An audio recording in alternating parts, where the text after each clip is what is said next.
woodpeckers and kingfishers, Miss Stuart here, reading to you the next chapter from Boy by Roald Dahl. This chapter's called Mr. Coombes. As you can remember, they'd already put the mouse in the gobstopper jar. Let's see what happens next. Mr. Coombes. The flush of triumph over the dead mouse was carried forward to the next morning as we all met to walk to school. Let's go in and see if it's still in the jar, somebody said as we approached the sweet shop.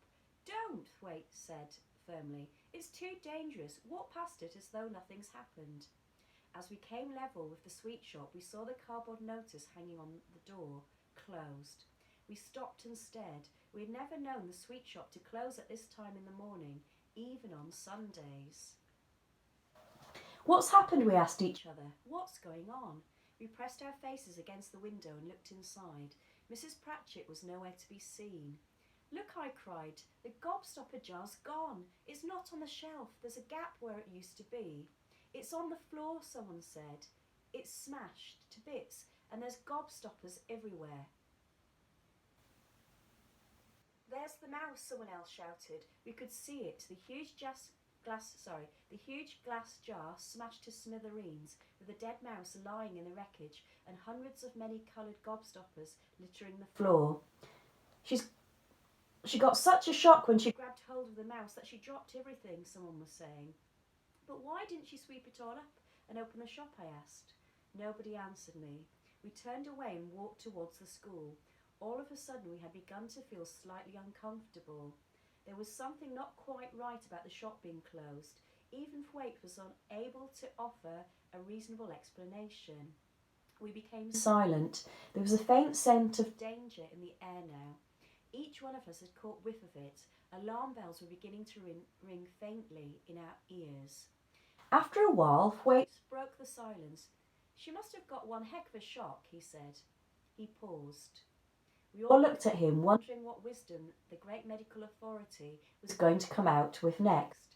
After all, he went on, to catch hold of a dead mouse when you're expecting to catch hold of a gobstopper must be a pretty frightening experience. Don't you agree?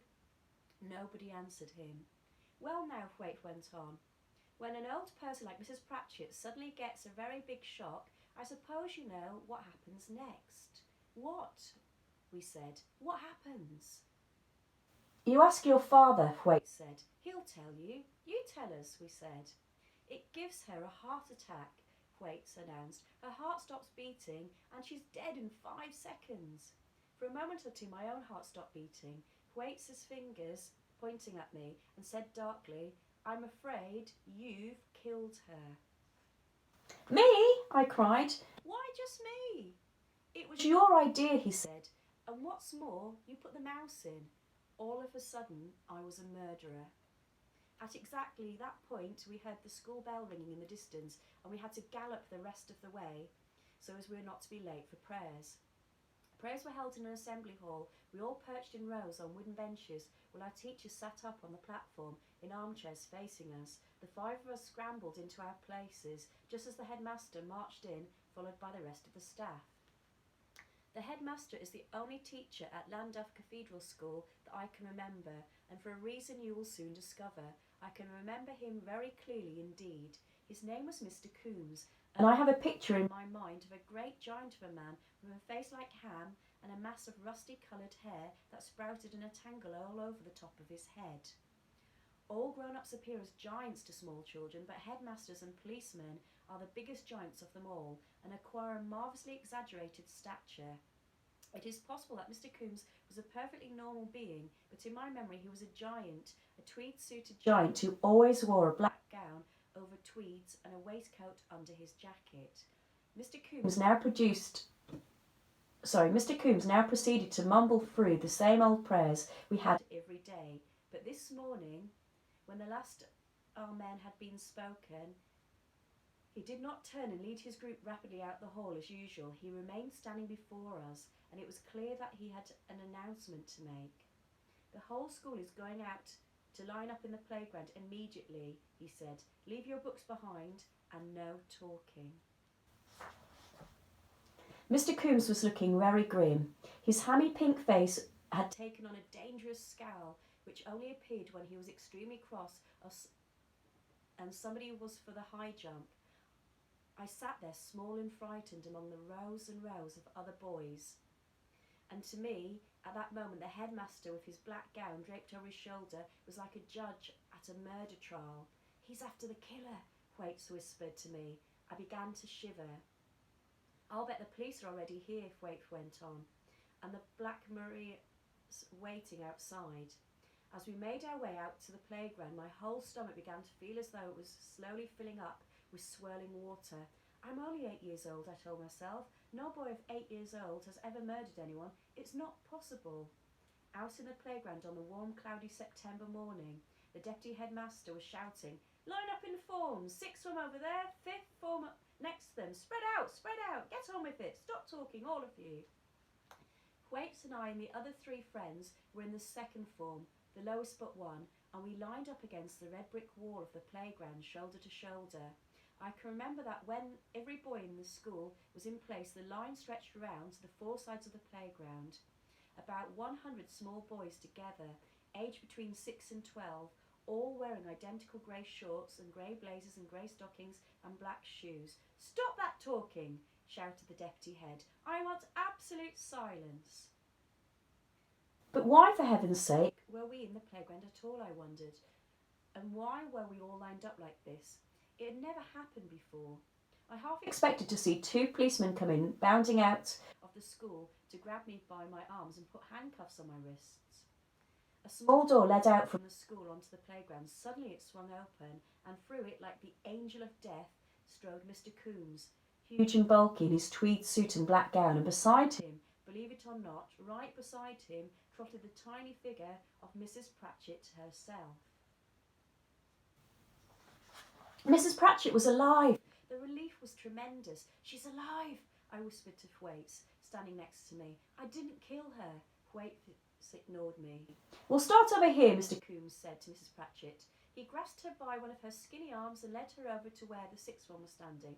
Then, still keeping hold of her arm, he proceeded to lead her at a brisk walk down the lines of the other boys. It was like someone inspecting the troops. "What on earth is going on?" I whispered. Thwaites didn't answer me. I glanced at him. He had gone rather pale. "Too big," I heard Mrs. Cratchit saying. "Much too big. It's none of this lot. Let's have a look at some of them titchy ones." Mr. Coombes increased his pace. "We'd better go all the way round," he said. He seemed in a hurry to get it over with now, and I could see Mrs. Cratchit's skinny goat legs trotting to keep up with him. They had already inspected one side of the playground, where the 6th form and half of 5th form were standing. We watched them moving down the 2nd side, then the 3rd side. "Still too big," I heard Mrs. Cratchit croaking. "Much too big. Smaller than these, much smaller." "Where's them nasty little ones?" They were coming closer to us now, closer and closer. They were starting on the 4th side. Every boy in our form was watching. Mr. Coombes and Mrs. Cratchit as they came walking down the line towards us. "Nasty little lot, these little uns," I heard Mrs. Cratchit muttering. "They comes into my shop and they thinks they can do whatever damn well they like." Mr. Coombes made no reply to this. "They nick things when I ain't looking," she went on. "They put their grubby hands all over everything, and they got no manners. I don't mind girls, I never have no trouble with girls, but boys are hideous and horrible, and I don't have to tell you that, Headmaster, do I?" "These are the small ones," Mr. Coombes said. I could see Mrs. Cratchit's piggy eyes staring hard at the face on each boy as she passed. Suddenly she let out a high-pitched yell and pointed a dirty fingernail straight at Thwaites. "That's him," she yelled. "That's one of him. I'll know him a mile away. Scrawny little bounder." The entire school turned and looked at Thwaites. "What have I done?" he stammered, appealing to Mr. Coombes. "Shut up," Mr. Coombes said. Mrs. Cratchit's eyes flickered over and settled on my face. I looked down and studied the black surface of the playground. "He's another one of 'em," I heard her yelling. "That one there?" She pointed at me now. "You're quite sure?" Mr. Coombes said. "Of course I'm sure," she cried. "I never forget a face, least of all as one as sly as that. He's one of them, all right. There are 5 of them altogether. Now, where are the other 3? The other 3s I knew very well were coming up next. Mrs. Cratchit's face was glimmering with venom as her eyes travelled beyond me down the line. "There they are," she cried out, stabbing the air with her fingers. "'Im, 'im and 'im. That's the 5 of them, right? We don't need to look no farther now, Headmaster." They're all here, the nasty, dirty little pigs. You've got their names, have you? I've got their names, Mrs. Cratchit, Mr. Coombes told her. I'm much obliged to you, and I'm much obliged to you, Headmaster, she answered. As Mr. Coombes led her away across the playground, we heard her saying, right in the jar of gobstoppers it was, a stinking dead mouse, which I will never forget for as long as I live. You have my deepest sympathy, Mr. Coombes was muttering. Talk about shock, she went on. When my fingers caught hold of that nasty, soggy, stinking dead mouse, her voice trailed away as Mr. Coombes led her quickly through the door into the school building. And that is the end of the chapter called Mr. Coombes by Roald Dahl. Take care, woodpeckers and kingfishers. Speak to you soon. Bye.